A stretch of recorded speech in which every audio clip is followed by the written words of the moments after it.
வணக்கம் நண்பர்களே, இது உங்கள் கதை உலகம். எங்க பதிவுகளை லைக் பண்ணுங்க, ஷேர் பண்ணுங்க, எங்க சேனல் சப்ஸ்கிரைப் பண்ணி பக்கத்துல பெல் ஐகானையும் பிரஸ் பண்ணுங்க. அப்பதான் என்னுடைய பதிவுகள் உடனுக்குடன் உங்களை வந்து சேரும். ஃப்ரெண்ட்ஸ், பூதம் பகுதி 2. இந்த கதையோட முன்னாடி பாகங்களை கேட்கணும்னா கீழே டிஸ்கிரிப்ஷன் பாக்ஸ் இருக்கு, அதுல கேட்கலாம். கதை. பொழுது புலர்ந்தது. மறைமலை காரை எடுத்துக்கொண்டு நகரத்திற்கு சென்றான். போலீஸ் ஸ்டேஷனுக்கு முன் காரை நிறுத்திவிட்டு ஸ்டேஷனுக்குள் விரைந்து சென்றான். மறைமலை சப் இன்ஸ்பெக்டரிடம் பேயை பற்றி சொன்னான். நம்முடைய பங்களாவுக்கு பக்கத்துல ஒரு பேய் சுத்திக்கிட்டு இருக்குது என்றான். பேயா என்றார் சப் இன்ஸ்பெக்டர். ஆச்சரியப்படாதீங்க, பேயே தான். என் கண்ணால பார்த்தேன். அது மட்டுமா, அந்த பேய் என்னுடைய பங்களாவுக்குள்ள நுழைஞ்சு என்னை கொல்லவும் பார்த்துச்சு. கொஞ்சம் விவரமா சொல்லுங்க என்றார் சப் இன்ஸ்பெக்டர். இந்த கத்தியை பாருங்க என்று சொல்லி பேய் போட்டுவிட்டு போன கத்தியை மேசையின் மேல் வைத்தான் மறைமலை. சப் இன்ஸ்பெக்டரின் வியப்பு அளவு கடந்தது. பேய் கத்தியால குத்த வந்துச்சா? என்னால நம்ப முடியலையே என்றார் சப் இன்ஸ்பெக்டர். ஏன் நம்ப முடியல? பேயை காட்டும் வரையில நம்ப மாட்டீங்க போல இருக்கே. என் கூட வாங்க, என்னுடைய பங்களாவில் தங்கிக்கோங்க. இன்னைக்கு ராத்திரி பேயை உங்களுக்கு காட்டுறேன். பாழடைந்த பங்களா தான், உங்களுக்கு தெரியுமே, அங்கதான் இந்த பேய் ஒளிஞ்சிட்டு இருக்கு என்றான் மறைமலை. சப் இன்ஸ்பெக்டர் அந்த கத்தியை திருப்பி திருப்பி பார்த்தார். மறைமலை மீண்டும் சொன்னான். எடுத்த எடுப்பிலேயே பேய் என்ன கத்தியால குத்த வரல, கை காலில் அமுக்கி கொல்ல வந்திருக்கு. என்னுடைய ரூம்ல அடுத்த கட்டில படுத்திருந்த என் அத்தை மகள் பேரழகி பேயை பார்த்துட்டு அலறினான். பேய் ஜன்னல் வழியா குதிச்சு ஓட்டம் பிடிச்சுது. மறுபடியும் பேய் வந்துச்சு. 2வது தடவை வந்த போதுதான் கையில கத்தியோட வந்திருக்கு. பேய் ரூம்குள்ள நுழையும் போதே பேரழகி என்னை எழுப்பிட்டா. நான் கவனமா இருந்தேன். பேயோட கையில கத்தியை கண்டதும் தலையணையின் அடியில் இருந்த கை துப்பாக்கி எடுத்து சுட்டேன். கத்தி கீழே விழுந்துட்டது. இந்த தடவையும் அது ஜன்னல் வழியா தான் ஓடி மறைஞ்சுது. உடனே நான் தோட்டத்துல போய் பார்த்தேன், பேயை காணோம். வேலைக்காரன் தங்கவேலுக்கு பேயை பத்தி எச்சரிக்கை பண்ணி வச்சேன். மறுபடியும் பேய் வந்தா அவன் என்னை எழுப்புதா சொன்னான். அவன் நல்லா தூங்கிட்டு இருக்கான். நான் அவனை எழுப்பினேன். 2 பேரும் பங்களா முழுசும் தேடி பார்த்தோம். எங்கேயும் பேயை காணோம். முதல்ல எப்போது நீங்க பேயை பார்த்தீங்க என்று கேட்டார் சப் இன்ஸ்பெக்டர். நேத்திக்கு சாயந்தரம் இருட்டினதும் பங்களா மாடியில நின்றுட்டு இருந்தேன். அப்போது ஒரு பேய் பழடைந்த பங்களாக்குள்ள நுழையிறத பார்த்தேன். உடனே ஒரு விளக்கையும் துப்பாக்கியும் எடுத்துக்கிட்டு பாழடைஞ்ச பங்களாவுக்குள்ள பேயை தேடி போனேன். உள்ள இருட்டா இருந்துச்சு. எங்கேயோ எதையோ இடிக்கும் சத்தம் கேட்டுச்சு. விளக்க அடிச்சு பார்த்தேன். உடனே சத்தம் நின்றுட்டுச்சு. எங்கேயும் பேயை காணோம். அதுக்கு அப்புறம்தான் பேய் என்னை கொல்ல பங்களாவுக்குள்ள நுழைஞ்சிருக்குது என்றான் மறைமலை. சப் இன்ஸ்பெக்டர் யோசித்தார். இன்னைக்கு சாயந்தரம் 4 கான்ஸ்டபிள்கள் கூட வர்றேன். அந்த பேயை பார்த்துடலாம், அதை பிடிக்காமல் விடுறதில்ல என்றார் அவர். உங்களை எதிர்பார்த்துட்டு இருப்பேன். இந்த செய்தி உங்க கிட்டேயே ரகசியமா இருக்கட்டும் என்று மறைமலை சொல்லிவிட்டு காரில் ஏறினான். கார் பெரிய பண்ணையை நோக்கி பறந்தது. இருட்டி விட்டது. இருள் சூழ்ந்ததும் எல்லோர் மனதிலும் பேயின் பயம் புகுந்தது. பேரழகி மறைமலையின் பங்களாவிலேயே இருந்து விட்டார். விளக்கு வெளிச்சத்தில் ஏதாவது நிழலை கண்டால் கூட அவளுக்கு பேய்தான் வந்துவிட்டதோ என்ற கலக்கம் ஏற்பட்டது. மறைமலை மாடி அறையில் உட்கார்ந்து கொண்டு வெளியே பார்த்து கொண்டிருந்தான். தொலைவில் போலீஸ் ஜீப் வந்து பாழடைந்த மாளிகைக்கு சிறிது தொலைவில் நின்றது. மறைமலை கீழே இறங்கி ஓடி வந்தான். சப் இன்ஸ்பெக்டர், வாங்க மறைமலை, பேய் வர நேரம் ஆயிட்டுதா என்று கேட்டார். ஆமா, பேயோட கண்கள்ல நாம யாரும் பட்டுடக்கூடாது. ஜீப்பை கூட எங்கேயாவது ஒரு மரத்தோட கீழே இருக்கும் இடம் தெரியாமல் நிறுத்தி விடுங்க என்று மறைமலை கூறினான். நீங்க சொல்றது சரிதான். இப்போ என்ன பண்ணணும் தெரியுமா என்று கேட்டார் சப் இன்ஸ்பெக்டர். என்ன பண்ணணும் என்று அக்கறையோடு கேட்டான் மறைமலை. என் கூட 4 கான்ஸ்டபிள்கள் வந்திருக்காங்க. அவங்கள இந்த பாழடைந்த பங்களாவோட வாசலை கவனிக்கும்படி சொல்லியிருக்கேன். இந்த பங்களாவுக்கு மொத்தம் 4 வாசல்கள் இருக்குது. அவங்க மரத்தின் மீது உட்கார்ந்துக்கிட்டு ஒவ்வொருத்தனும் ஒவ்வொரு வாசலை கவனிச்சிட்டு இருப்பான்.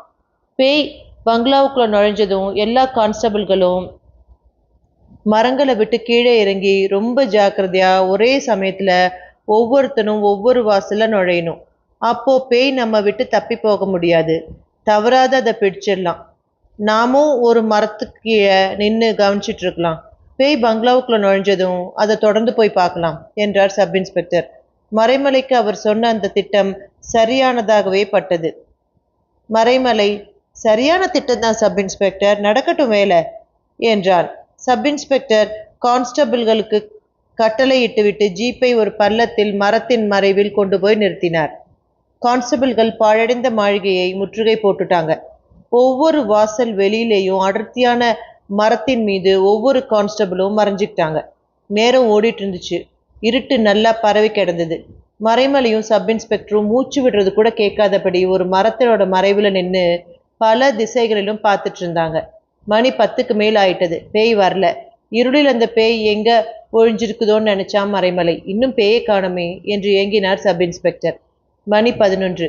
பயம் தரும் அமைதி நிலவும் அந்த வேளையில் கூட பேயை காணோம். மறைமலை துடித்து கொண்டிருந்தான். சப் இன்ஸ்பெக்டர் பொறுமையை இழந்தார். இன்னும் பேயை காணோமே என்றார் மெல்ல சப் இன்ஸ்பெக்டர். பொறுமையா இருங்க சப் இன்ஸ்பெக்டர், தினமும் வரும் அந்த பேய், இன்னைக்கு மட்டும் வராமல் போகுமா, பார்க்கலாம் என்றான் மறைமலை. அப்போது சரியாக 12 மணி. மறைமலையும் சப் இன்ஸ்பெக்டரும் கழுகுகளைப் போல மாளிகையின் பக்கம் பார்த்து கொண்டு நின்றிருந்தார்கள். திடீரென்று பாழடைந்த மாளிகையின் வெளியே சிறிய மலை அடித்தளத்தில் ஒரு மரத்தின் நிழலிலிருந்து ஒரு உருவம் வெளிப்பட்டது. அந்த உருவம் பேய். மணிக்கணக்காக அவர்கள் எதிர்பார்த்து கொண்டிருந்த அந்த பேய் பாழடைந்த மாளிகையை நோக்கி விரைந்து சென்றது. சப் இன்ஸ்பெக்டருக்கு உடல் சில்லிட்டு விட்டது. கண்ணங்கரிய அந்த பேயை பார்த்ததும் அவரால் சிறிது நேரம் கூட பேச முடியவில்லை. பேய் பங்களாவுக்குள் நுழைந்து விட்டது. சீக்கிரம் போய் பார்க்கலாம் வாங்க என்று சொல்லி கூப்பிட்டான் மறைமலை. போலீஸ் சப் இன்ஸ்பெக்டர் துணிவு பெற்றார். பாய்ந்து போனார். அவர் பின்னால் மறைமலை நடந்தான். அவர்கள் பேய் சென்ற வழியே பங்களாவுக்கு நுழைந்தார்கள். உள்ளே கண்ணங்கரிய காரிருள் படர்ந்திருந்தது. முதலில் சப் இன்ஸ்பெக்டர் நுழைந்தார். அவருக்கு பின்னாலேயே மறைமலை சென்றான். அப்போது ஐயோ என்று ஒரு குரல் இருளை கிழித்து கொண்டு பாழடைந்த பங்களாவின் உள்ளே இருந்து கேட்டது. அந்த குரல் எல்லோரையும் ஒரு கணம் நடுங்க வைத்தது. சப் இன்ஸ்பெக்டர் டார்ச்சை அடித்தபடி உள்ளே ஓடி போய் பார்த்தார். அதே வேளையில் 4 கான்ஸ்டபிள்களும் உள்ளே புகுந்தார்கள். சப் இன்ஸ்பெக்டர் டார்ச் வெளிச்சத்தில் பார்த்து கொண்டே போனார். குரல் வந்த திக்கில் ஓடினார். ஒரு மூலையில் கண்ணங்கரிய பேய் தழைக்குப்புற கீழே விழுந்து கிடந்தது. அதை பார்த்ததும் எல்லோரும் ஒரு அடி பின்வாங்கி நகர்ந்து நின்றார்கள். மறைமலையும் பேயை உற்று கவனித்தான். பேய் இரத்த வெள்ளத்தில் மிதந்து கிடந்தது. சப் இன்ஸ்பெக்டர் அந்த பேயை புரட்டினார். பேயின் மார்பில் கத்தி ஆழமாக பாய்ந்திருந்தது. பேய் செத்து கிடந்தது. பேயின் உடல் தலை முதல் கால் வரையில் கருப்பு துணியால் மூடப்பட்டிருந்தது. சப் இன்ஸ்பெக்டர் தம் கையால் கருப்பு துணியை விலக்கினார். உள்ளே குண்டு பிள்ளையின் உருவம் செத்து கிடந்தது. சின்ன பண்ணையின் கணக்கு பிள்ளை குண்டு பிள்ளை பேய் உருவில் செத்து கிடந்தார். மறைமலையால் தன் கண்களை நம்ப முடியவில்லை. இருந்தாலும் குண்டு பிள்ளைதான் பேய் என்பது இப்போது தெளிவாகிவிட்டது. அப்படியானால் குண்டு பிள்ளை பேய் வேடத்தில் வந்து மறைமலையை ஏன் கொல்ல ட்ரை பண்ணணும்? அந்த கேள்விக்கு அவனுக்கு உடனடியா பதில் கிடைக்கல. இவர் சின்ன பண்ணையின் கணக்கு பிள்ளை குண்டு பிள்ளை இல்லையா என்று கேட்டார் போலீஸ் சப் இன்ஸ்பெக்டர். ஆமாம் என்றான் மறைமலை. அவர் ஏன் பேய் வேஷம் போட்டுக்கிட்டு இங்க வரணும் என்று கேட்டார் சப் இன்ஸ்பெக்டர். மறைமலை அதற்கு பதில் சொல்லவில்லை. அவன் ஆழ்ந்த சிந்தனையில் ஈடுபட்டிருந்தான். இப்போ பேய் யாருன்னு தெரிஞ்சிட்டது. குண்டு பிள்ளை தான் பேய் உருவுல சுத்திட்டு இருந்தாருன்னு தெளிவாயிட்டது. குண்டு பிள்ளை கொலை செய்யப்பட்டு கிடக்கிறாரு. குண்டு பிள்ளையை கொலை பண்ணது யாரு? இப்போ அதை கண்டுபிடிச்சாகணும் என்றார் சப் இன்ஸ்பெக்டர். மறைமலை ஒன்றுமே சொல்லவில்லை. அவன் சப் இன்ஸ்பெக்டரின் முகத்தையே சற்று நேரம் உற்று பார்த்து கொண்டிருந்தான். சப் இன்ஸ்பெக்டர் குண்டு பிள்ளையின் பிணத்தை மூடிவிட்டு, வாங்க மறைமலை, இந்த பாழடைந்த பங்களாவை இன்னும் ஒரு தடவை சுத்தி பார்ப்போம். பேயை கொன்னவனை கண்டுபிடிக்கும் வரையில எனக்கு தூக்கமே வரவே வராது. சர்க்கிள் இன்ஸ்பெக்டர் என்னை பிழிஞ்சு எடுத்துருவார். கேஸு சிக்கலாயிட்டே போகுது. ஆகையால பொழுது விடிஞ்சதும் சர்க்கிள் இன்ஸ்பெக்டருக்கு செய்தியை அனுப்பிட்டு இங்கேயே தங்கிடுறேன் என்றார். 2 கான்ஸ்டபிள்கள் குண்டு பிள்ளையின் பிணத்தை தூக்கி சென்றார்கள். சப் இன்ஸ்பெக்டர் நடந்து கொண்டே, இந்த கொலையை பத்தி நீங்க என்ன நினைக்கிறீங்க என்று மறைமலையிடம் கேட்டார். மறைமலை, எனக்கு ஒண்ணுமே தோணல என்று சொல்லிவிட்டான்.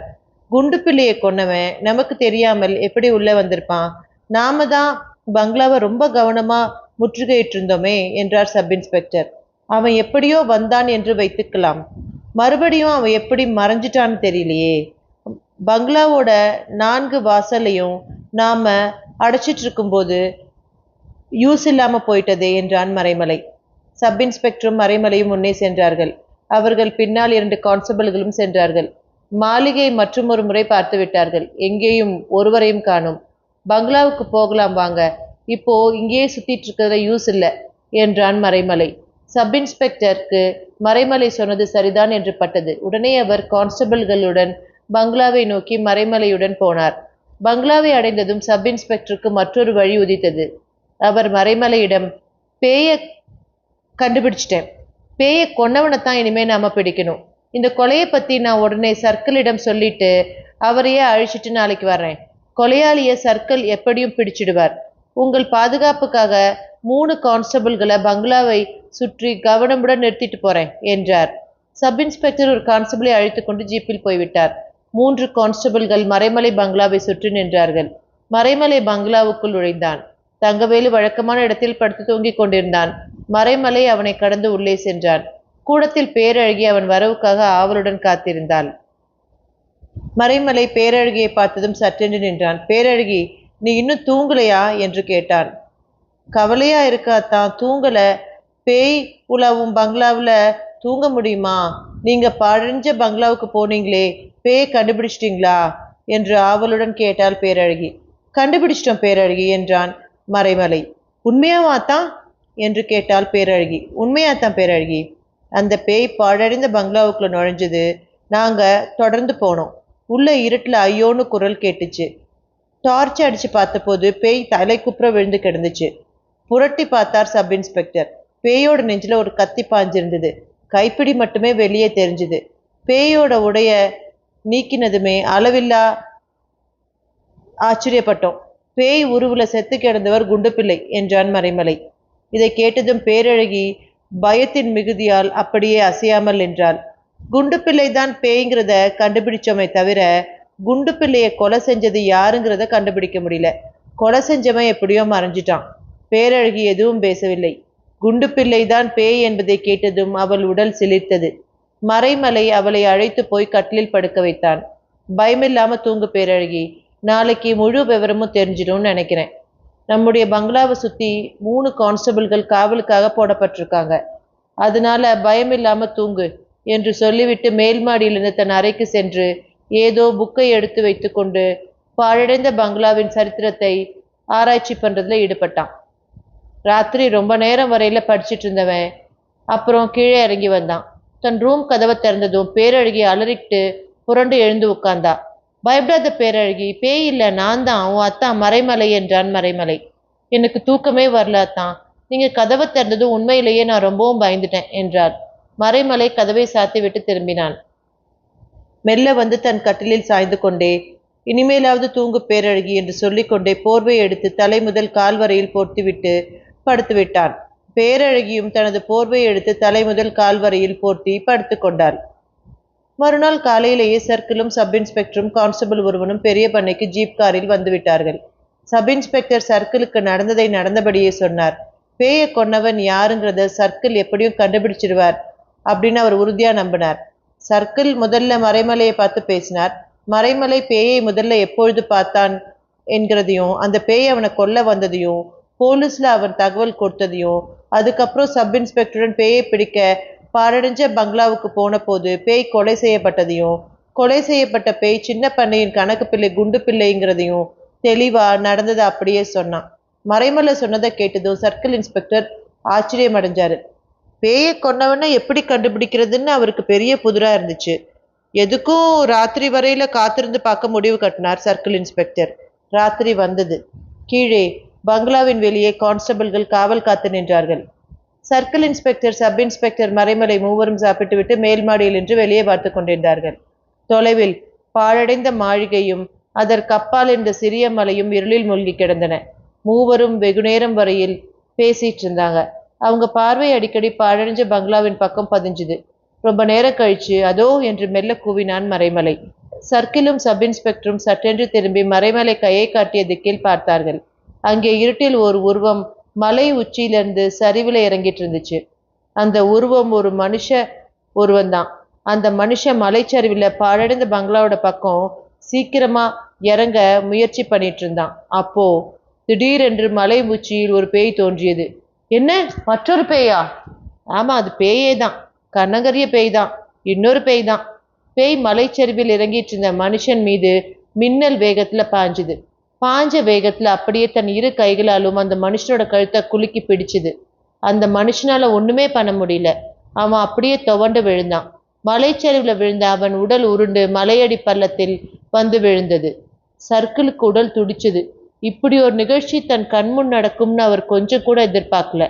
சப் இன்ஸ்பெக்டர், வாங்க போகலாம், உடனே அந்த பேயை பிடிச்சிடலாம் என்று கத்தினார்.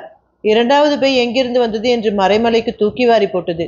இதை போல இன்னும் எத்தனை பேய்கள் இருக்கின்றனவோ என்று எண்ணி அவன் பயம் கொண்டான். சர்க்கிள், வாங்க போகலாம் என்று முன்னே பாய்ந்தார். அவர் பின்னால் சப் இன்ஸ்பெக்டர் ஓடினார். மறைமலையும் கூடவே ஓடினான்.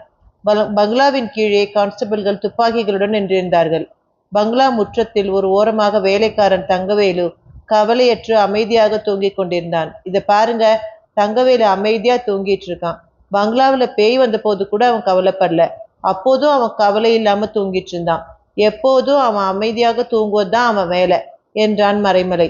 சர்க்கிளும் சப் இன்ஸ்பெக்டரும் தங்கவேலு படுத்திருந்த பக்கமாக திரும்பி பார்த்தார்கள். தங்கவேலு தலை முதல் கால் வரை போர்த்தி கொண்டு தூங்குவதை பார்த்ததும் அவர்களுக்கு சிரிப்பு வந்தது. இப்படிப்பட்ட வேலைக்காரனை பங்களா வச்சிருக்கீங்க என்றார் சர்க்கிள். என்ன பண்றது, எத்தனையோ வருஷங்களா அவன் பெரிய பண்ணையில வேலை செஞ்சிட்டு இருக்கான். அவனை நிறுத்திட முடியுமா? எப்படியோ இருந்துட்டு போறான் என்றான் மறைமலை.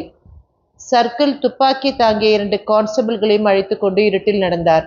பேய் விரைவாக மலைச்சரிவில் இறங்கி பாழடைந்த மாளிகைக்குள் புகுந்து மறைந்து விட்டது. மலைச்சரிவில் பேயிடம் சிக்கி உருண்டு விழுந்த மனிதன் யாராயிருக்கும் என்று யோசித்துக் கொண்டே நடந்தான் மறைமலை. எல்லாம் மலையடி வாரத்தை அடைந்தார்கள். இருட்டில் அந்த மனிதனின் உடல் எங்கே விழுந்தது என்று தெரியவில்லை. சர்க்கிள் கைவிளக்கை அடித்து பார்த்து கொண்டு போனார். ஒரு செடியின் பக்கத்தில் அந்த மனிதன் விழுந்து கிடந்தான். மலைச்சரிவில் உருண்டதால் அவனுடைய சட்டை, கால் சட்டையெல்லாம் கிழிந்து தொங்கின. உடலெல்லாம் அடிபட்டு ரத்தம் சிந்தி கிடந்தது. சர்க்கிள் அந்த மனிதனின் பக்கத்தில் சென்றார். மெல்ல அவனை புரட்டி பார்த்தார். அவன் பிணமாக கிடந்தான். அவன் முகத்தை பார்த்த மறைமலை அலறினான். செத்து கிடந்தவன் இளவழகன், மறைமலையின் அத்தை மகன் இளவழகன், பேரழகியின் அண்ணன் இளவழகன். சிறிது நேரம் கழித்து சர்க்கிள், சின்ன பண்ணையின் ஒரு பங்குக்காரன் அல்லவா இவன் என்றார். ஆமாம் என்றான் மறைமலை. இவன் ஏன் இந்த நேரத்துல தன்னந்தனியா இந்த இடத்துக்கு வந்தான் என்று கேட்டார் சர்க்கிள். மறைமலை ஒன்றும் சொல்லவில்லை. அவனுக்கும் அந்த கேள்விக்கு விடை வேண்டியதிருந்தது. சர்க்கிள் நேரத்தை வீணாக்காமல் ஒரு கான்ஸ்டபிளை அங்கே நிறுத்திவிட்டு மற்றவர்களுடன் பாழடைந்த பங்களாவை வலை போட்டு தேட புறப்பட்டார். பேய் பாழடைந்த பங்களாவில் தான் எங்கேயாவது ஒளிந்திருக்க வேண்டும் என்று உறுதியாக அவர் நம்பினார். சர்க்கிள் துப்பாக்கியை உருவிக்கொண்டு மாளிகைக்குள் நுழைந்தார். மாளிகையினுள் வழக்கம் போல வௌவால்கள் தலையை தொட்டுக்கொண்டு பறந்தன. பெருச்சாளிகள் இடம் விட்டு இடம் ஓடின. சிலந்தி பூச்சியின் கூடுகள் உடலோடு மிக ஒட்டி கொண்டு வந்தன. அவைகளை விலக்கி விட்டு கொண்டு ஒரு கையில் டார்ச்சுடனும் மற்ற கையில் நீட்டிய துப்பாக்கியுடனும் முன்னால் நடந்தார் சர்க்கிள். உள்ளே மூளை முடுக்குகளை எல்லாம் பார்த்தார்கள். பேயை காணோம். பேய் எங்கே போய் ஒழிந்து விட்டிருக்கும் என்று எல்லா இடங்களையும் உற்று கவனித்துக் கொண்டே சென்றார் சர்க்கிள். மறைமலை வழிகாட்டி கொண்டு சென்றான். அவன் வழிகாட்டிய போதிலும் சர்க்கிள் அவனை முன்னால் விடவில்லை. அவர்தான் முன்னால் சென்றார். அவருக்கு பின்னால் மறைமலையும் சப் இன்ஸ்பெக்டரும் ஒன்றாக நடந்தார்கள். மாளிகை முழுவதும் அலசி பார்த்தும் பயனில்லை. பேய் பாழடைந்த மாளிகை 4 வழிகளில் ஏதோ ஒரு வழியாக வெளியேறி எப்படியோ ஓடி விட்டது. இப்படிதான் நினைத்தார் சர்க்கிள். அவர் மட்டுமல்ல, எல்லோருமே இப்படிதான் நினைத்தார்கள். மாளிகைக்குள்ளே பேயை தேடி தேடி சர்க்கிள் அலுத்து போனார். அவர் அலுத்து போனதை பற்றி சப் இன்ஸ்பெக்டருக்கு மகிழ்ச்சி. சர்க்கிள் சட்டென்று நின்று, எல்லாம் வெளியே போவோம் என்றார். பாழடைந்த பங்களாவை விட்டு எல்லோரும் வெளியே வந்தார்கள். மலையடிவாரத்தை நோக்கி நடந்தார்கள். இளவழகலின் பிணம் அங்கேயே கிடந்தது. கான்ஸ்டபிள் பக்கத்திலேயே நின்றிருந்தான். சர்க்கிள் 2 கான்ஸ்டபிள்களையும் கூப்பிட்டு பிணத்தை ஹாஸ்பிட்டலுக்கு சோதனை செய்ய எடுத்து செல்லும்படி சொன்னார். கொலைக்காரனை கண்டுபிடிச்சிட்டா அவனை கூண்டுல ஏத்தி தண்டனை வாங்கி கொடுக்கணும். டாக்டரோட போஸ்ட்மார்ட்டம் ரிப்போர்ட்டும் வேணும் என்பதற்காகத்தான் அவர் அப்படி சொன்னார். கான்ஸ்டபிள்கள் இளவழகரின் பிணத்தை தூக்கிக்கிட்டு ஜீப் நின்ன இடத்தை நோக்கி போனாங்க. பிணத்துடன் ஜீப் போயிட்டது. சர்க்கிளும் சப் இன்ஸ்பெக்டரும் மறைமலையும் பெரிய பண்ணை பங்களாவை நோக்கி நடந்தார்கள். பங்களாவை அடைந்ததும் சர்க்கிள், நான் இப்போது ஒரு முடிவுக்கு வந்திருக்கேன் என்றார். என்ன என்று ஆவல் ததும்பு கேட்டார் சப் இன்ஸ்பெக்டர். அவர் என்ன சொல்ல போகிறாரோ என்று துடிதுடிப்புடன் கேட்டுக்கொண்டிருந்தான் மறைமலை. சர்க்கிள் மறைமலையை பார்த்து, உங்க பங்களாவை முழுக்க முழுக்க சோதனை போட போறேன் என்றார். மறைமலை சிறிது நேரம் சிந்தித்தான். மறைமலை தயங்குவதையும் சிந்திப்பதையும் புரிந்து கொண்ட சப் இன்ஸ்பெக்டர், இவரோட பங்களாவை சோதனை போடணுமா என்று கேட்டார். ஆமாம் என்றார் சர்க்கிள். எதுக்காக? அந்த பங்களாவை என்ன இருக்குது?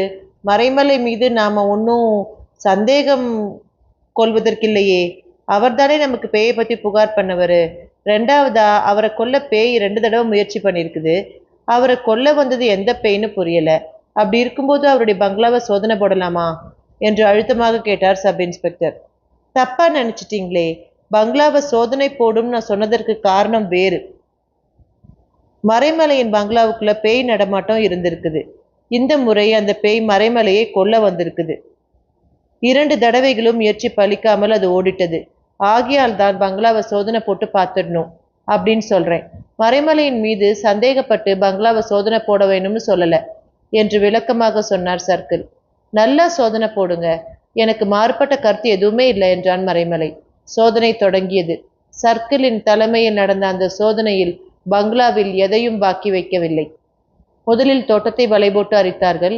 தோட்டத்தில் எதுவும் கிடைக்கவில்லை. அடுத்தபடியாக கீழே கூடத்தையும் அதை சேர்ந்த அறைகளையும் சமையல் அறையும் கவனத்துடன் பார்த்தார்கள். ஒன்றும் கிடைக்கவில்லை. சர்க்கிள் சலிக்காமல் முதல் மாடிக்கு சென்றார். அங்கேயும் ஒன்றும் கிடைக்கவில்லை. 2வது மாடியில் ஒன்றும் கிடைக்கவில்லை. 3வது மொட்டை மாடியில் மறைமலையின் அறை ஒன்றுதான் இருந்தது. அதையும் விடவில்லை சர்க்கிள். அந்த அறையில் பல புத்தகங்களும் ஓலை சுவடிகளும் கல்வெட்டுகளும் கிடந்தன. இவைகளை தவிர ஆள் உயரத்திற்கு ஒரு பெரிய இரும்பு அலமாரி இருந்தது. சர்க்கிள் மறைமலையை பார்த்து அலமாரியை திறங்க என்றார். சர்க்கிள் மறைமலையிடம் அந்த அலமாரியை திறக்க சொன்னது சப் இன்ஸ்பெக்டர் கொஞ்சம் கூட பிடிக்கல. சர்க்கிள் ஏன் இப்படி கொஞ்சம் கூட மரியாதை இல்லாம நடந்துக்கிறான்னு நினைச்சார் அவர். மறைமலை சிறிது தயங்கினான். பிறகு சட்டென்று சாவி கொத்தை எடுத்து அலமாரியை திறந்தான். அந்த அலமாரியில் கருப்பாக ஏதோ துணி ஒன்று சுருட்டி மடித்து வைக்கப்பட்டிருந்தது. சர்க்கிள் அதை எடுத்து பார்த்தார். அது பேயின் உடை. குண்டு பிள்ளையை அணிந்து கொண்டிருந்த பேயின் உடை மாதிரியே இருந்தது அது. குண்டு பிள்ளையின் பேய் உடை போலீஸ் ஸ்டேஷனில் பத்திரமாக வைக்கப்பட்டிருந்தது.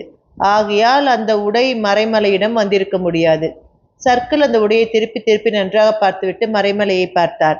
சப் இன்ஸ்பெக்டர் வியப்பு மிகுந்த முகத்துடன் மறைமலையை பார்த்தார். அங்கே நின்றுட்டு இருந்த 2 கான்ஸ்டபிள்களும் கூட மறைமலையை ஒரு மாறி பார்த்தாங்க. சர்க்கிள் மறைமலையை பார்த்துட்டே, இந்த பேயோட ட்ரெஸ்ஸு உங்களுடையதா என்று கேட்டார். ஆமாம் என்றான் மறைமலை. சப் இன்ஸ்பெக்டரால் நம்பவே முடியவில்லை. 2 கான்ஸ்டபிள்களும் ஒருவர் முகத்தை ஒருவர் பார்த்து கொண்டார்கள். சர்க்கிள் அடுத்து கேட்டார், அப்படின்னா நீங்க பேய் வேஷம் போடுறதுண்டா? ஆமாம் என்றான் மறைமலை. அப்படின்னா இளவழகனை கழுத்து நெரிச்சு கொன்னதும் குண்டு பிள்ளையை கத்தியால குத்தி கொன்னதும் நீங்க தான் இல்லையா? குண்டு பிள்ளையை கொன்னவன் தான் இளவழகனையும் கொண்டு இருக்கணுங்கிறது யாராலையும் மறுக்க முடியாது. ஏதோ காரணத்துக்காக குண்டு பிள்ளையை கொன்னுட்டு அப்புறம் இளவழகனையும் கொலை செஞ்சிருக்கணும். பேய் வேடத்துல மலை மீது தோன்றி இளவழகனை கொலை செஞ்சதும் நீங்க தானே என்று சட்டென்று கேட்டு விட்டார் சர்க்கிள். ஆமாம், குண்டு பிள்ளையும் இளவழகனையும் இவர்தான் கொன்னிருக்கணும் என்றார் சப் இன்ஸ்பெக்டரும் சட்டென்று. மறைமலை மெல்ல சிரித்து கொண்டே, நீங்க சொல்றதை கேட்கும்போது சிரிப்புதான் வருது. குண்டு பிள்ளை பேய் வேஷத்துல பாழடைஞ்ச மாளிகையில நுழையிறத நானும் சப் இன்ஸ்பெக்டரும் ஒரே நேரத்துல பார்த்தோம். பேயை தொடர்ந்து 2 பேரும் ஒன்னாவே போனோம். மாளிகைக்குள்ள நுழையிறதுக்கு முன்னாடியே குண்டு பிள்ளை ஐயோன்னு அலறியத 2 பேரும் ஒன்னாவே கேட்டோம். அப்புறம் மாளிகைக்குள் போன போது குண்டு பிள்ளை பேய் வேடத்தில் இருந்து கிடந்தார். குண்டு பிள்ளை கொலை செய்யப்பட்ட போது தான் சப் இன்ஸ்பெக்டருடன் நின்றுட்டு இருந்தேன். ஆகையால குண்டு பிள்ளைய நான் கொல்லல அப்படிங்கிறது உறுதியாயிட்டது. இப்போ 2வது பேய் மலை மேல் தோன்றியதையும் இளவழகனை அது கொன்றதையும் எல்லோருமே இங்க இருந்துட்டு தான் பார்த்துருக்கோம். 2வது பேய் மலை மேல வந்தபோது நான் இதே இடத்துல உங்க கூட இருந்திருக்கேன். பேய் இளவழகனை கொன்ன போதும் உங்க கூட தான் இருந்திருக்கேன். அதுக்கப்புறமும் நான் உங்களை விட்டு போகவே இல்லை. அதனால இளவழகனை நான் எப்படி கொண்டு இருக்க முடியும் என்றான். ஆமாம், குண்டுப்பிள்ளை கொலை செய்யப்பட்ட போது மறைமலை என் கூட தான் இருந்தார். இப்போ இளவழகன் கொலை செய்யப்பட்ட போதும் இவர் நம்ம கூட தான் இருந்தார். அதனால இவர் மீது சந்தேகம் கொள்றதுல அர்த்தமே இல்லை என்று சப் இன்ஸ்பெக்டர் திரும்பிக் கொண்டார். சர்க்கிளின் முகம் வாடிவிட்டது. அவர் மறைமலையை கொலையும் கையுமாக பிடித்து விட்டதாக நினைத்திருக்கும் வேளையில் அவர் மறைமலையை பற்றி எந்த அளவுக்கு தவறாக எண்ணிவிட்டார் என்பதை சப் இன்ஸ்பெக்டர் இடித்து கூறியதை போல இருந்தது. மறைமலையை பற்றி குருட்டுத்தனமாக ஏதோ முடிவு செய்து விட்டார் சர்க்கிள். அவர் தமது தவற்றை உணர்ந்து கொண்டதும், அப்படின்னா நீங்க பேய் வேடம் போடுறது உண்டுன்னு சொன்னீங்களே என்றார் மறைமலை. ஆமா, நானும் பேய் வேஷம் போடுறது உண்டுன்னு சொன்னேன். அதை நான் மறுக்கல. வேறு பேய்களை கண்டதும் நான் பேய் வேடம் போடுறத நிறுத்திக்கிட்டேன். இப்போ பேய் வேஷம் போடுறதில்ல. நான் பேய் வேஷம் போட்ட ஒரே காரணத்தை வச்சுக்கிட்டு எளிதில் எந்த விதமான முடிவுக்கும் வந்து விடாதீங்க. நான் ஒருவருக்கும் கேடு நினைச்சு பேய் வேஷம் போடல. இதுவரை நான் எந்த தப்பும் செய்யல என்றான் மறைமலை. சர்க்கிள் மறைமலையை வைத்த கண் வாங்காமல் பார்த்துவிட்டு, பிறகு நீங்கள் எதற்காக பேய் வேடம் போட்டீர்கள் என்று கேட்டார். மறைமலை பதில் சொல்லவில்லை. அவன் பதில் சொல்ல மறுத்துவிட்டான். சர்க்கிள் சிறிது நேரம் யோசனையில் ஆழ்ந்துவிட்டு, மறைமலை, உங்களை நான் பாதுகாப்பு கைதியா இந்த பங்களாவிலவே வைக்க போறேன். இனிமேலும் நீங்க இந்த மொட்டை மாடி ரூம்ல இருந்து வெளியே போகக்கூடாது. எந்த காரணத்தை கொண்டும் நீங்க இந்த ரூமை விட்டு வெளியே வரக்கூடாது. இந்த ரூமுக்கு வெளியே 2 கான்ஸ்டபிள்களை காவலுக்கு போட போறேன். பங்களாவோட வெளியே 3 கான்ஸ்டபிள்களை காவலுக்கு போட போறேன். 2 கொலைகள் நடந்துட்ட பிறகு இனிமேலும் நான் சும்மா இருக்க போறதில்லை என்று உறுதி நிறைந்த குரலில் முடிவாக சொன்னார். மறைமலை ஒன்றும் சொல்லவில்லை. சப் இன்ஸ்பெக்டர் சர்க்கிளை எதிர்த்து பேச வாயை திறந்தார். ஆனால் அவர் சர்க்கிளின் சினம் பரவிய கண்களை கண்டதும் வாயை மூடிக்கொண்டார். சர்க்கிள், மறைமலை, இந்த பங்களாவில் இருக்க பேரழகியும் உங்க அம்மாவும் எப்போ வேணும்னாலும் உங்களை வந்து பார்த்து பேச அனுமதி இருக்கு. உங்களுக்கு வேண்டியதெல்லாம் இங்கேயே கிடைக்கும். அதை பத்தி நீங்க கவலைப்பட வேணாம் என்று மறைமலையிடம் சொல்லிவிட்டு கீழே இறங்கி போய்விட்டார். சப் இன்ஸ்பெக்டர் தயங்கிக் கொண்டே பின்னால் போனார். மறைமலை அந்த ரூமுக்குள் கதவை சாத்தி கொண்டு அடைந்து கிடந்தான். அறையின் வெளியே 2 கான்ஸ்டபிள்களும் துப்பாக்கிகளுடன் காவல் நின்றார்கள்.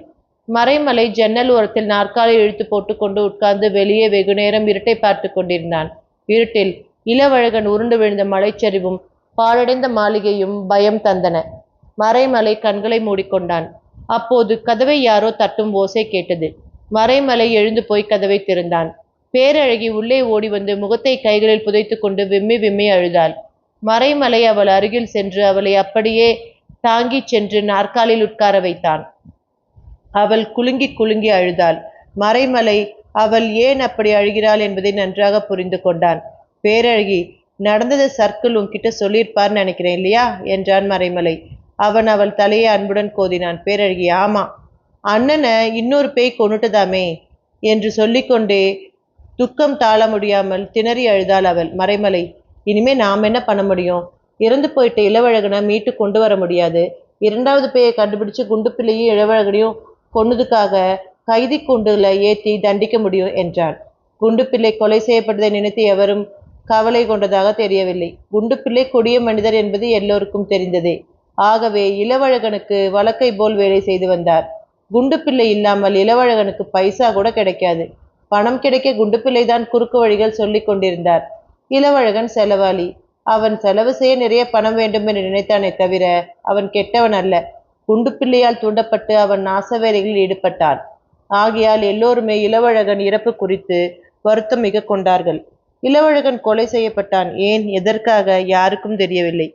பேரழகி அழுவதை பார்க்க பார்க்க மறைமலைக்கும் கண்கள் கலங்கின. பேரழகி அழுகையை அடக்கி கொண்டாள்.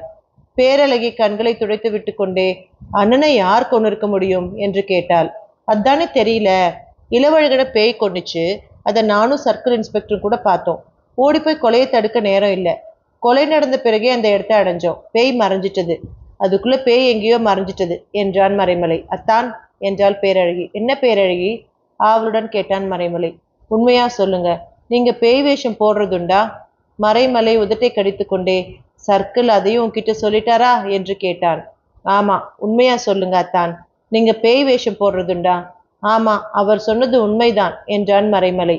இதை கேட்டதும் பேரழகி தடால் என்று கீழே அடி அற்ற மரம் போல விழுந்தாள். ஐயோ பேரழகி என்று அலறிக்கொண்டே அவளை தூக்கி கொண்டான் மறைமலை. அவள் மயக்கம் மேலிட்டு கீழே விழுந்தாள். மறைமலைக்கு ஏன் உண்மையை சொன்னோம் என்றாகிவிட்டது. அவன் மெல்ல அவளை விட்டு எழுந்து போய் தண்ணீர் கொண்டு வந்து பேரழகியின் முகத்தில் தெளித்தான். அவளுக்கு மிக நன்றாக மூர்ச்சை தெளிய 5 நிமிடங்கள் சென்றன. பேரழகி எழுந்து உட்கார்ந்து மருண்ட கண்களுடன் மறைமலையை பார்த்தாள். அவள் பார்வையின் மாற்றத்தை புரிந்து கொண்ட மறைமலை, பயப்படாத பேரழகி, நான் பேய் வேஷம் போட்டதேனோ உண்மைதான். ஆனா எதுக்காக நான் பேய் வேஷம் போட்டேங்கிறதுக்கு காரணம் இருக்கு. அந்த காரணத்தை அப்புறம் சொல்றேன், என்னை நம்பு என்றான். இப்பவே சொல்லுங்கள் அத்தான், நான் யார்கிட்டையும் சொல்ல போறதில்லை. என் மீது நம்பிக்கை இல்லையா உங்களுக்கு என்று கேட்டாள் பேரழகி. மறைமலை சிந்தித்தான். சொல்லுங்க அத்தான் என்று அவனை பிடித்து உழுப்பினாள் பேரழகி. மறைமலை தயங்கினான். சொல்ல மாட்டீங்களா அத்தான்? மறைமலை பேசாமல் இருந்தான். சொல்ல போறீங்களா இல்லையா அத்தான் என்று முடிவாக கேட்டாள் பேரழகி. மறைமலை, சொல்லிடுறேன் பேரழகி, நான் சொல்றதை நீ முழுக்க முழுக்க நம்பணும். நான் பேய் வேஷம் போட்டதுக்கு காரணம் புதையல் தான். பாலடைஞ்ச பங்களாவில் நம் முன்னோர்கள் விட்டு போன புதையல் ஒன்று எங்கேயோ இருப்பதா சொன்னேன் இல்லையா? அந்த புதையலை பற்றி தானே ராத்திரி பகலா ஆராய்ச்சியில் ஈடுபட்டிருக்கேன். புதையலை கண்டுபிடிக்கிறது எளிதா என்ன? இரவு பகலா ஆராய்ச்சிகள் செய்ய வேண்டியதா இருந்துச்சு. அதுக்காக என் முழு நேரத்தையும் புதையல் கண்டுபிடிக்க வேலையில செலவு பண்ணேன். நான் புதையலை தேடுறதை எல்லோரும் தெரிஞ்சுக்க கூடாதுங்கிறதுக்காக ஒரு வழி செஞ்சேன். அதன்படி பேய் வேடம் போட்டு இந்த பாழடைந்த மாளிகையின் பக்கமா ராத்திரி நேரங்களில் சுத்திட்டு இருந்தேன். பேயை கண்டா மக்கள் பயப்படுவாங்க. பாழடைஞ்ச மாளிகையின் பக்கம் பேய் உழவுறது என்று செய்தி பரவுனா யாருமே இந்த பக்கம் இருட்டினதும் தலை காட்ட மாட்டாங்க. அப்புறம் எந்த விதமான தொல்லையும் இருக்காது. அமைதியா புதையலை தேடலாம். புதையல் விவரமும் வெளியே தெரியாதுன்னு நினைச்சேன். நான் நினைச்சபடியே நடந்தது. ஆனா பாழடைஞ்ச மாளிகையோட பக்கம் மற்ற பேய்களும் வர தொடங்கின. உடனே நான் பேய் வேஷம் போடுறதை நிறுத்திக்கிட்டேன். ஆனா மற்ற பேய்கள் நிற்கல. பேய் உடைய என்னுடைய அலமாரியில பார்த்ததும் சர்க்கிளுக்கு என் மீது சந்தேகம் வந்துடுச்சு.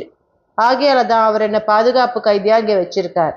இங்க நான் அடைஞ்சு கிடக்கிறதுல எந்தவித பயனும் யாருக்கும் இல்லை என்றான் மறைமலை. நீங்களும் உங்க புதையலும் என்று கடிந்து கொண்டாள் பேரழகி. பிறகு உங்களால தான் இவ்வளவு விஷயமும் நடந்திருக்கு. நீங்க பேய் வேஷம் போடுறத பத்தி கேட்டதும் எனக்கு தலை சுத்துச்சு. சர்க்கிள் உங்களை பாதுகாப்பு கைதியா வைத்திருப்பதா சொன்னதும் அப்படியே நிலவழிஞ்சு விழுந்துட்டேன். மயக்கம் தெளிய கொஞ்ச நேரம் பிடிச்சது. நினப்பு வந்ததும் உங்களை பார்க்க ஓடி வந்தேன். சர்க்கிள் பொய் சொல்லியிருப்பாரோன்னு நினைச்சேன். நீங்க என்கிட்ட சர்க்கிள் சொன்னது உண்மைனதும் என் தலை மறுபடியும் சுத்துச்சு. கீழே அம்மா உட்காந்து அழுதுட்டு இருக்காங்க. இந்த மாதிரி கெட்ட நிகழ்ச்சிகள் எப்போதும் நம்முடைய பண்ணையில நடந்ததில்லைன்னு கதறி கதறி அழறாங்க என்றாள் மறைமலை. பேரழகி, நான் செஞ்சதுல எந்தவித தப்பும் இல்லை. புதையல் இருக்கிறதுங்கிறது உண்மைதான். புதையலை கண்டுபிடிக்க நான் முயற்சி செய்வதும் புத்தி கெட்டுத்தனமல்ல. அந்த புதையல் நம் மூதாதையர் சேர்த்து வைத்த பொருள். அதை நாம எப்படியாவது அடைஞ்சு இன்னும் நல்லா வாழணும். நான் பேய் வேஷம் போட்டதிலும் தப்பில்லை. குண்டு பிள்ளை பேய் வேஷம் போட்டதுதான் தப்பு. இளவழகன் குண்டு பிள்ளையின் கைபொம்மையாக இருந்ததுதான் தப்பு. இதனால்தான் 2 கொலைகள். இளவழகனை கொலை செஞ்சவன் எவன்கிறது எனக்கு தெரியாது. கொலைக்காரனை பிடிக்காம விட்டு வைக்கவும் கூடாது. சர்க்கிளாலும் சப் இன்ஸ்பெக்டராலும் கொலைக்காரனை பிடிக்க முடியுமாங்கிறது தெரியல. ஆகையால தான் நான் இந்த இடத்துல அடைஞ்சு கிடக்கிறது கூடாதுன்னு முடிவு பண்ணியிருக்கேன் என்றான். அதுக்காக என்ன பண்ண போறீங்க தான்? கொலைகாரனை போலீஸ் பிடிக்கிற வரையில நீங்க போலீஸ் பாதுகாப்புல இருக்கிறது தான் நல்லது. உங்களுக்கு எந்த விதமான ஆபத்தும் வராது என்றாள் பேரழகி. அவளிடம் அப்பொழுது அதற்கு மேல் பேச விருப்பமில்லை மறைமலை. அவன் ஜன்னல் வழியாக இருட்டில் பாழடைந்த மாளிகையை உற்று பார்த்து கொண்டிருந்தான். பிறகு சற்றென்று பேரழகியின் பக்கம் திரும்பி, பேரழகி, நீ போய் கவனமா படுத்துக்கோ. பங்களாவை சுத்தி போலீஸ் கான்ஸ்டபிள்கள் காவல் இருக்கிறதால பயப்பட வேண்டியதில்லை. காலையில சாப்பாட்டோடு வா என்றான் மறைமலை. பேரழகி எழுந்தாள். மெல்ல நடந்து கதவருகில் சென்று திரும்பி பார்த்தாள். மறைமலை எழுந்து வந்து கதவை திறந்துவிட்டு, ஒன்று மட்டும் மனசுல வச்சுக்கோ பேரழகி, உனக்கு என் மீது முழு நம்பிக்கை இருக்குது. அத நம்பிக்கையை இறுதி வரைக்கும் கைவிடாத. நான் எப்போதுமே தவறா நடக்க மாட்டேன், இது உறுதி என்றான் அழுத்தமாக. பேரழகி கண்கள் கலங்க வெளியே போனாள். மறைமலை கதவுக்கு அப்பால் மெல்ல தலையை நீட்டி பார்த்தான். பேரழகி படிக்கட்டுகளில் இறங்கும்போது திரும்பி திரும்பி பார்த்து கொண்டே சென்றாள். மறைமலை பார்வையை திருப்பி வாயிலின் இருபுறமும் நின்றிருந்த கான்ஸ்டபிள்களையும் பார்த்தான். கான்ஸ்டபிள்கள் கழுகுகளைப் போல மறைமலையை உற்று பார்த்து கொண்டிருந்தார்கள். அவர்கள் பார்வை மறைமலைக்கு கொஞ்சம் கூட பிடிக்கவில்லை. அவன் படார் என்று கதவை மோதி சாத்தி தாழிட்டான். வெளியே கான்ஸ்டபிள்கள் இருவரும் சிரிக்கும் ஓசை கேட்டது. மறைமலை விளக்கை அணைத்துவிட்டு ஜன்னல் ஓரமாக வந்து உட்கார்ந்து கொண்டான். அவன் வெகு நேரம் வரையில் இருட்டையே பார்த்து கொண்டிருந்தான். தூக்கம் அவன் கண்களை அழுத்தியதும் அப்படியே தூங்கி போனான். தொடரும்.